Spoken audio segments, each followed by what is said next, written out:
So a lot of people have been following me on Instagram for years, and they have been with me on my plastic surgery journey. 2 years ago, about 2 years ago, I had a neck tightening procedure and chin lipo, and a mini lift, mini bottom of the facelift. And everyone was asking, how's it holding up? Well, I love it. It was one of the best things I ever did. Like, I love it. Like, it was like my gift to myself turning 50. I'll be 52 in like a week and a half now. Anyway, so I look a mess. I was out running errands. I don't care. I really don't care.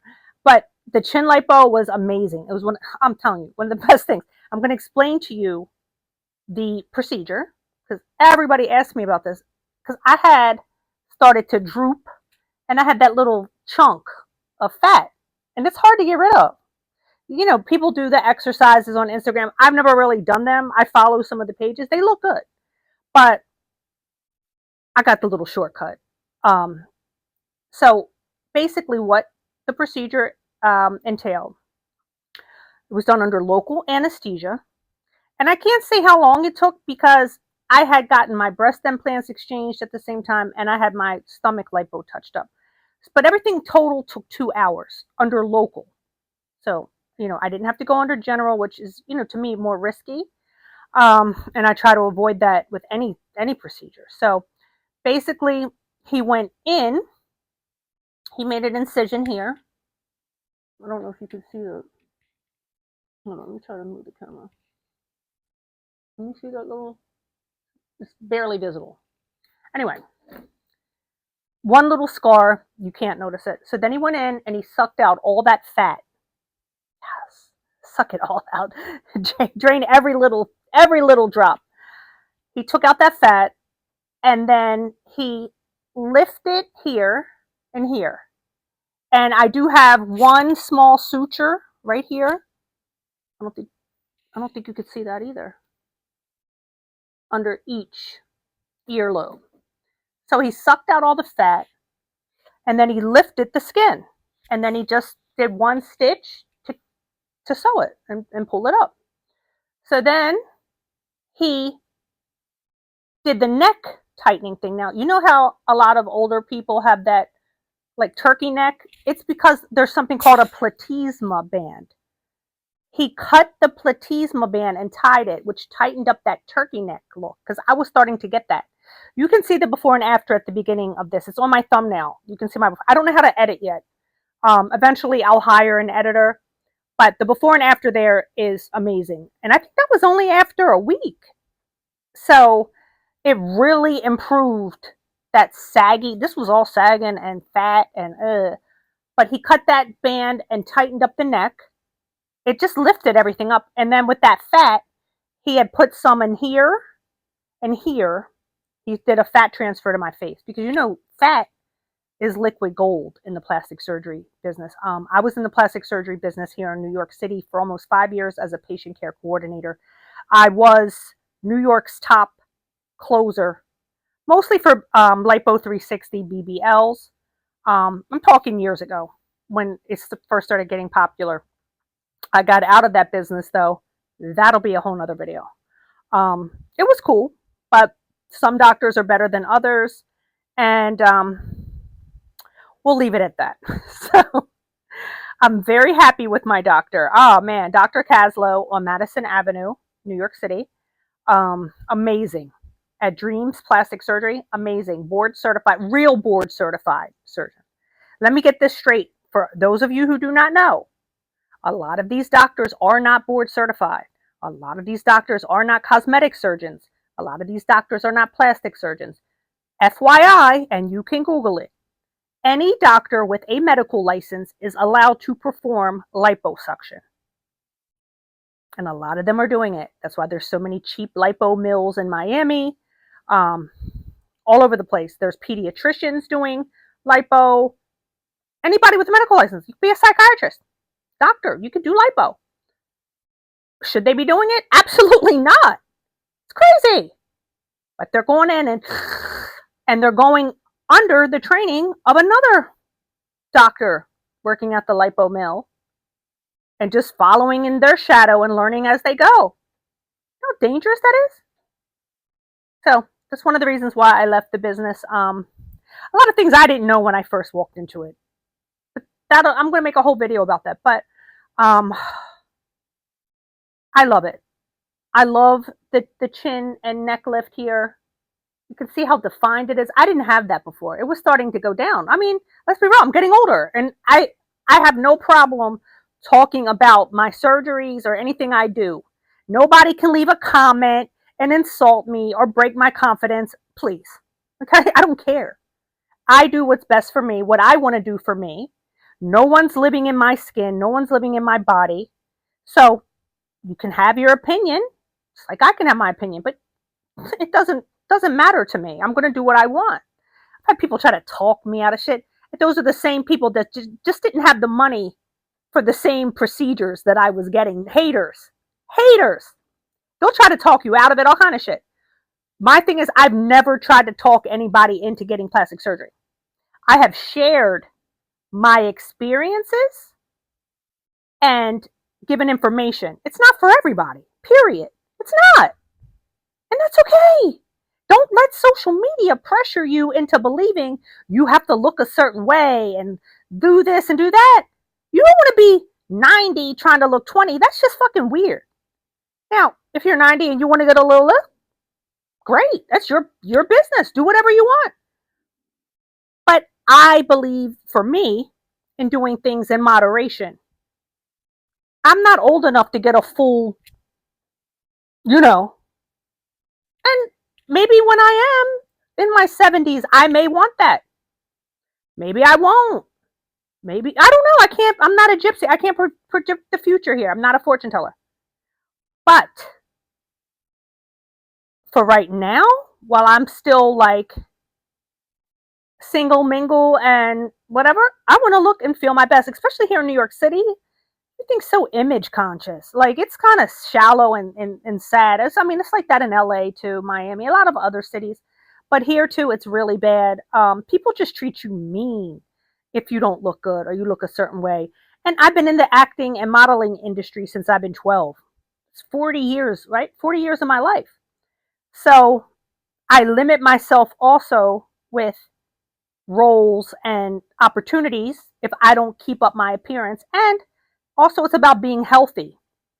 For the first time in my life, my doctor told me I had high cholesterol like a year ago. That made me put my weight into perspective. Now I work out more. I definitely go walking every day. So it's not just being vain and all that. It's about my health too. I want to live a long time. My dogs need me. So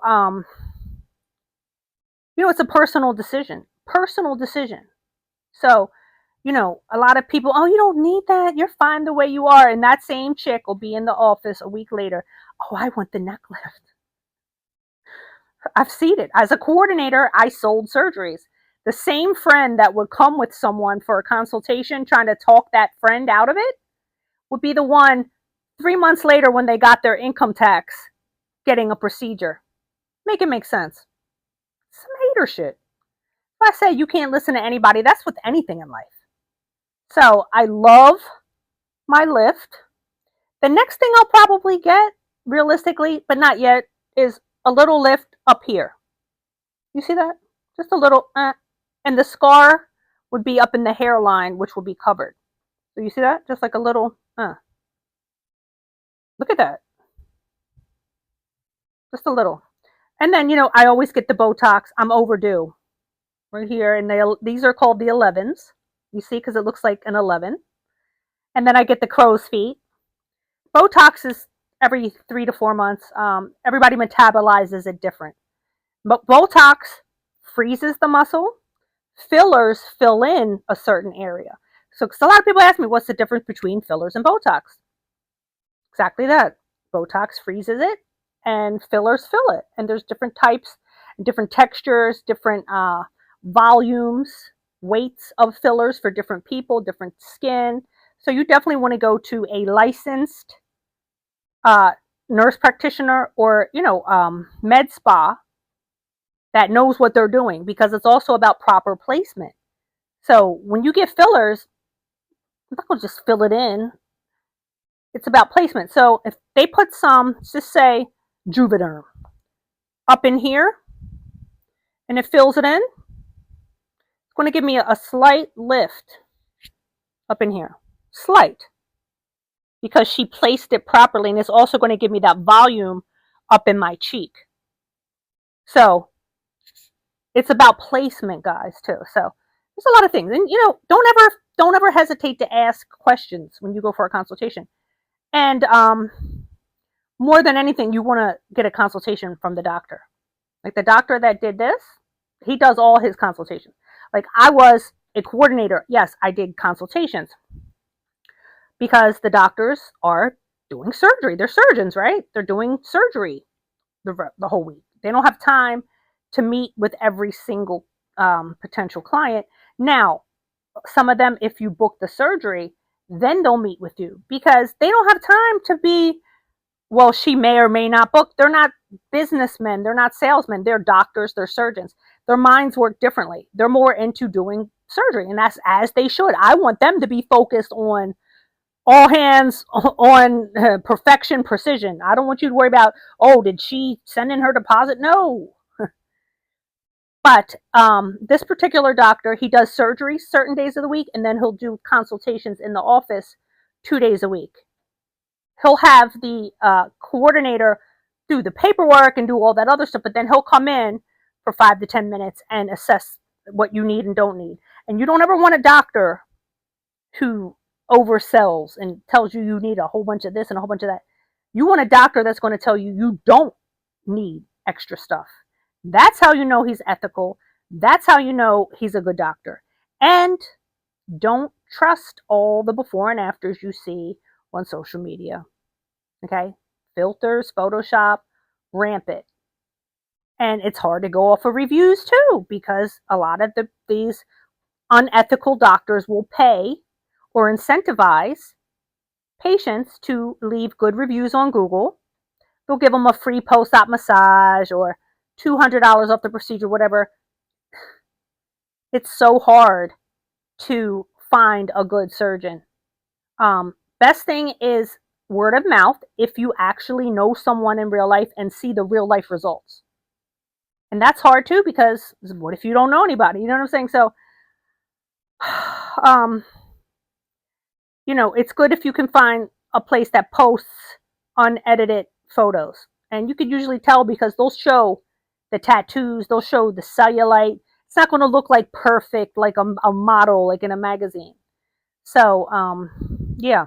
So that's the 2-year update on my chin lipo and neck tightening procedure. Oh, most importantly, duh. He did, it's similar to J-Plasma. It's called, it's a laser. It's skin tightening laser. It's called, it's another laser machine. They have so many different things. I can't keep up with this technology. Renuvion. He did the Renuvion skin tightening. Very important. He lifted it because that skin is loose.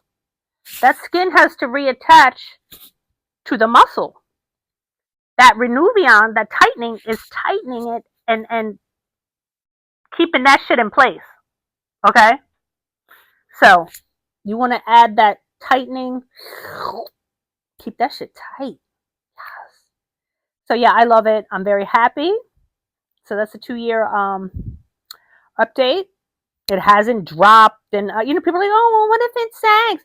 Eventually, of course, gravity probably will sink this ship a little bit. But that's when I'm going to say, you know what? Give me the works. I'm going to ride this bitch till the wheels fall off. I don't give a shit. Fuck everybody and what they got to think. I don't care. I'm going to be in my casket like this. Snatched to the gods. Like this. You're like, damn. She had a lot of plastic surgery. And I'll be like, yep, from the grave. I'm going to haunt you, bitch. And I'll be like, yes, it's me. The plastic surgery ghost, bitch. Talk your shit now. I'm haunting you. Hater from beyond the grave. You bum bitch. It's like, people are going to talk regardless. People are going to say, oh, God, What happened to Chrissy? Whew, she must have been through it. She looks a mess. Whew, she's wrinkled. She looks a hot mess. She looks old in the face. She looks terrible. Or they're going to say, oh, have you seen Chrissy? All the plastic surgery she's had done? Oh, girl, it's too much. She looks so fake. Either way, they're going to talk. That's why I say, do what makes you happy. You, in your body, in your life, whatever makes you feel good, just be safe with it. Like I said, it's not for everybody. You know, the way I look outside is a reflection of how I feel inside. And at one time in my life, I didn't feel that great. I went through domestic violence. I went through, you know, losing my whole family, a lot of really bad trauma. And I was overweight. I was overeating. I just didn't care. I didn't care about anything. I didn't care. I never even wanted to go out and get dressed up.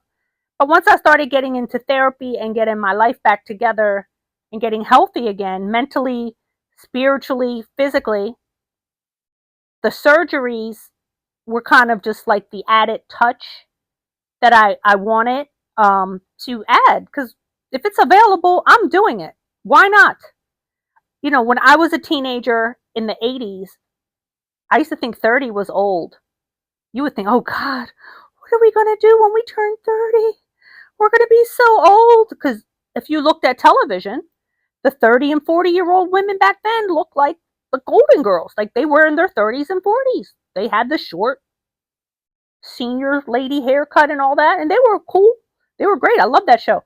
But the women in their 30s and 40s now don't look like that anymore. We're hot. I turned 50 2 years ago. I'll be 52. Yeah, so I'm basically 52. I think I look good for my age. I don't look like a 52-year-old from the 80s from back then. And they were rare, and everybody smoked cigarettes back then, and you know, it was just unhealthy. Everybody was, you know, drinking and smoking cigarettes. Where I grew up, it was party time, like everywhere. Like everybody's moms were partying and shit. So, you know, it took its toll. But nowadays, people are more conscious of their diet, exercise, their appearance. And there's a lot of societal pressures from social media. Don't succumb to that. Um, I more than anything, when I scroll, I'm looking at different shit and like, oh, this looks cool. Let me try that. Maybe not. No. But you got to do your own research. You can't just go off of what somebody's saying either, because a lot of paid influencers are full of shit. Trust me. So I'm not getting paid to make this video, but you know, I'm a woman over 50 and I'm single and I'm still, you know, getting back out and dating and stuff. I want to look good. I get complimented all the time of how great I look and what do I do and this and that. And I want to share that with other women in my position, married or single, that want to look and feel their best, period. Why not?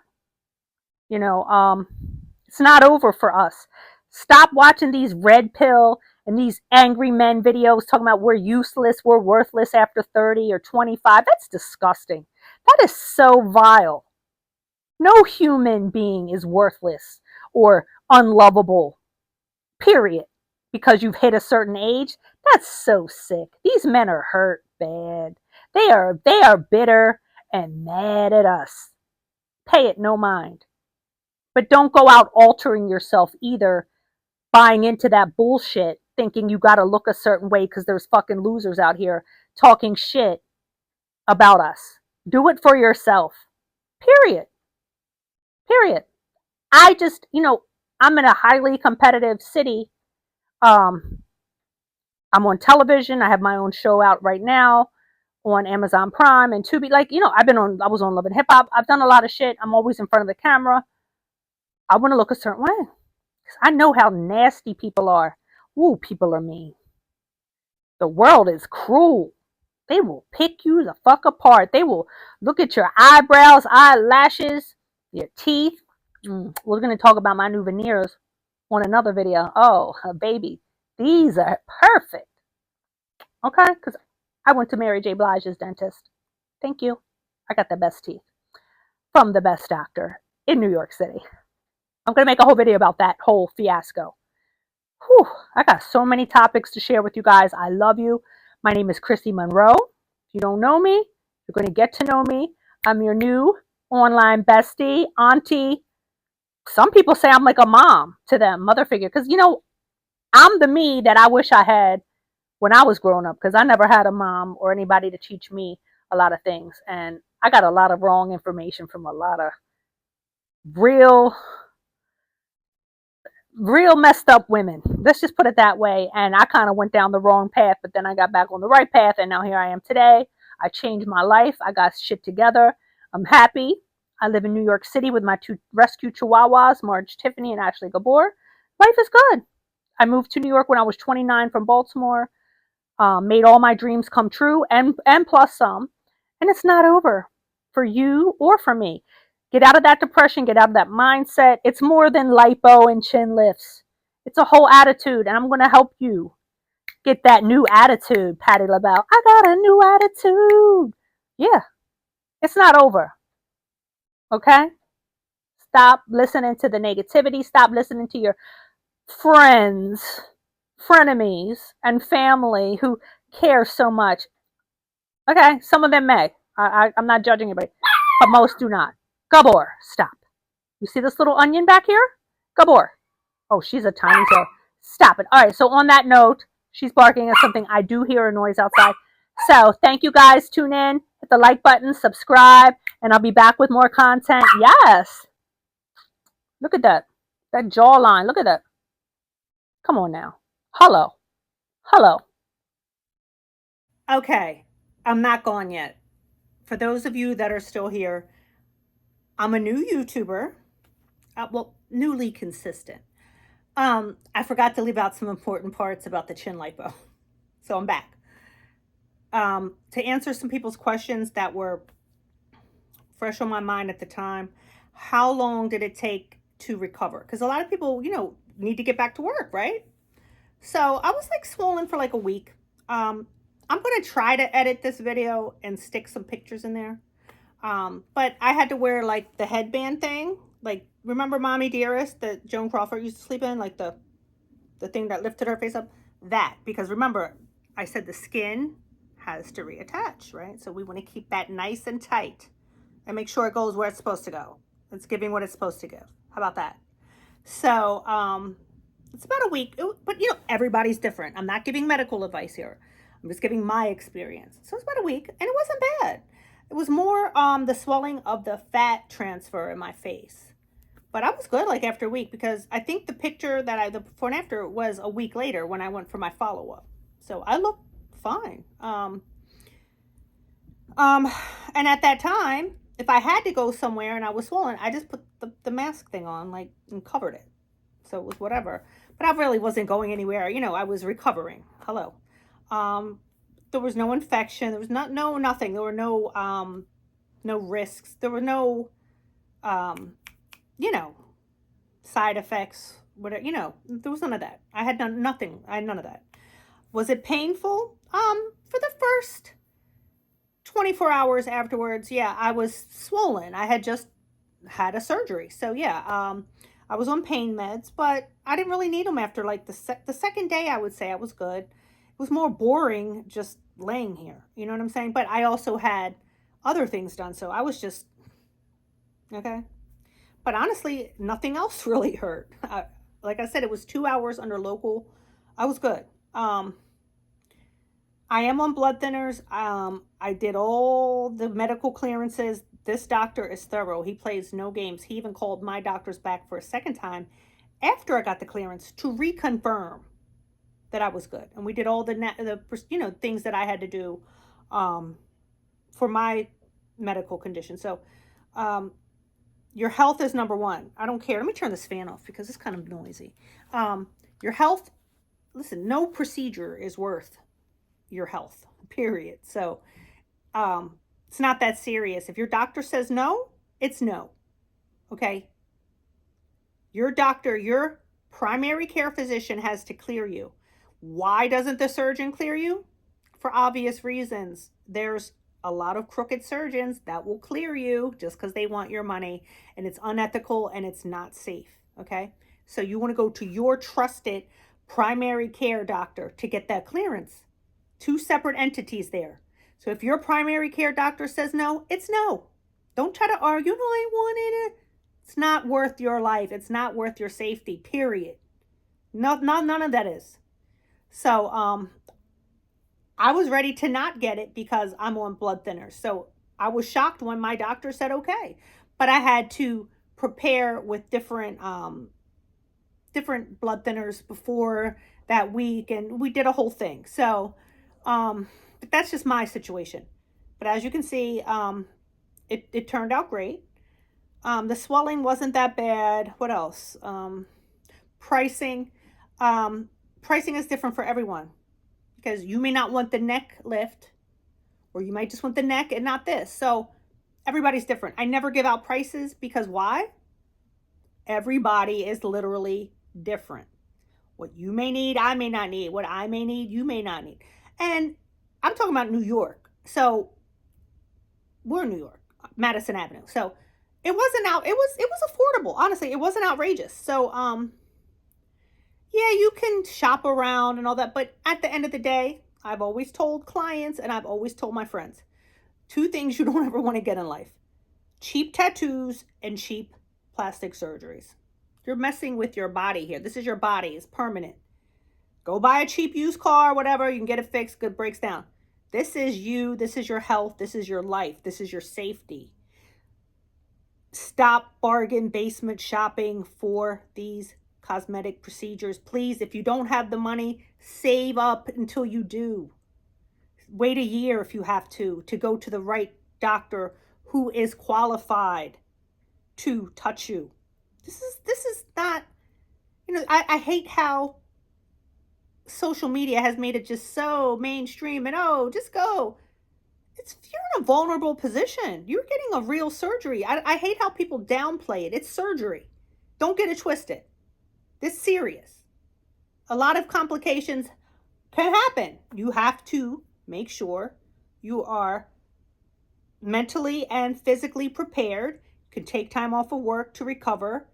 You can't just go back to work the next day and all that. You want to heal properly. You want to eat properly. You want to make sure that your investment, because you're investing a lot of money into yourself, if this is something you decided to do, you don't want to just go get a surgery and then, oh, I'm good 2 days later. No. I've seen that happen with a lot of girls with BBLs and lipo. They're not wearing their fajas and all that. Then they want to complain. Well, you didn't do the proper aftercare. So with the chin lipo, just like any other procedure, you need to chill at least a week and recover. Watch some Netflix. Cuddle your dog. Write a book. Whatever. Read a book. Write a book. Whatever. So yeah. So did it hurt? No, I was under anesthesia. I was completely numb. Like I said, the first night, of course, is the worst. When the anesthesia and the numbing wear off, hello, but you have the pain medicine. So was it worth it, though? Was it worth a little bit of pain? Absolutely. Contour. Yes. Neck. Hello. Okay. So any other questions you can ask in the comments, but I'm happy. And like I said, personal decision. I personally made my decision and I'm happy with it. So yeah, so I'm a mess. I gotta get in the shower. But I hope that answered all your questions. And anybody considering chin lipo and a neck lift, neck tightening, neck lift. It's a lot of different things. Yes. All right, now I'm really gone, and hit that like and subscribe. I'm going to try to edit the video. We'll see how it goes. I'll try to add in some because I took pictures of the swelling and stuff, but I don't know how to do all this technical stuff. So anyway, I'm trying to